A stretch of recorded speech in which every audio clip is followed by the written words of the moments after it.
sensible measures to reduce consumption, and then look at how we generate from there. And so the report that Jay worked on looked at what energy we would need to be self-sufficient in our own energy, and then to take a leap beyond and see maybe whether it would be possible for a community of this size to actually be effectively offset all its energy and associated carbon emissions from all its activities of the village community. So the numbers were there. We're, depending on where you draw the line, some 3,000 residents, 1,300 households, 8.3 million kilowatt hours per year electricity. That sounds huge, but I'm told by Joe that's about average for a village of this size. And predominantly, if you like, there's not a huge degree of business and obviously a modest amount of agriculture. So the basic basic activities on reducing consumption we'll all be well aware of, and this is the sort of good work that the likes of the Energy Savings Trust and, if you like, the Carbon Trust in the corporate world does, and we need to work with agencies like that to help raising general awareness in those areas. But I'm just going to cover in brief outline, the renewable energy elements, and here we looked at wind, biomass, anaerobic digestion, voltage optimization, tidal power, and indeed microgeneration. So taking each of those in turn, what we did, or what Jay did with his colleagues was, as Jay does and colleagues they do best, is to actually analyze the clear economic merits of these alongside obviously the clear environmental merits of taking our energy from the sun rather than from the earth. So wind was probably the most commonly understood of the renewable energy options. Controversial. We had a wind farm application turned down, in my view rightly, because there was no community involvement or integration with that, but only some 4 miles away from here.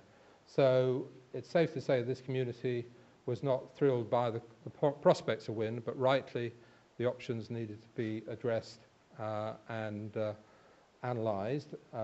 And so one can see here, if you just look at the numbers here, that in the current climate, or in any economic climate, such opportunities for getting a return on investment are very interesting in their own right, let alone the fact that they are also helping us move away from a carbon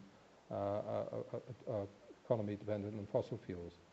So these numbers here reflect a medium to, and the bottom, larger scale wind turbines, and both numbers there reflect roughly the equivalent cost for powering the whole village, i.e. all its electricity that's consumed at the moment roughly matches these investments. Then biomass. So here we are. Looking at the resource we have within the agricultural waste, the areas of agricultural waste and crops grown for burning in a biomass power plant, where key within that framework would be that such crops would not, should never replace food crops.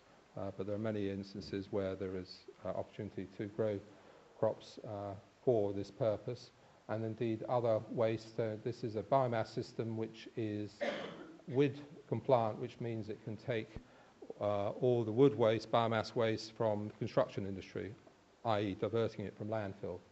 So costs there are on a much larger scale because this analysis was undertaken to deliver not just sufficient electricity for this community, but actually effectively 4 times that.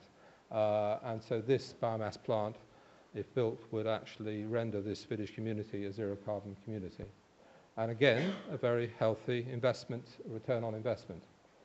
Anaerobic digestion, more complex for a community to look at, certainly in the appropriate farming environment, then with the right feedstuffs, then it's certainly an option, and still is for here, but in terms of priorities, the priorities I'll come back to is we're looking at is biomass.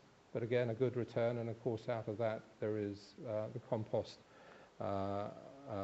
waste which can be used in agriculture. A simple measure which is undertaken in certainly commonly in the Far East, in Japan in particular, and is starting to be introduced more into large corporate, larger buildings, don't have to be that large. But here, voltage optimization, simply taking, reducing the variance in the voltage coming through from the grid, where anything above 210 volts is effectively waste and turns to heat, to waste. So if we can compress the voltage down to 210, we actually get a saving straight away. It's very straightforward technology, and on a smaller scale, for building large-scale buildings, then actually get carbon trust, interest-free loans, which makes there's a very straightforward decision for medium-sized building owners. In this case, we're looking at the whole village community, maybe utilizing voltage optimization, and the economic merits would be pretty straightforward. And in that case, every householder would see immediate reduction in their own energy bill of 10 to 15%. Other options which are a bit beyond the scope of looking at a village community, but we need to be aware of, are to do with, as been touched on by both Richard and Sir Crispin, is the area of tidal power, and we are actually located in one of the best locations around the coast of this country here, with the sort of tidal race of the Dover Straits.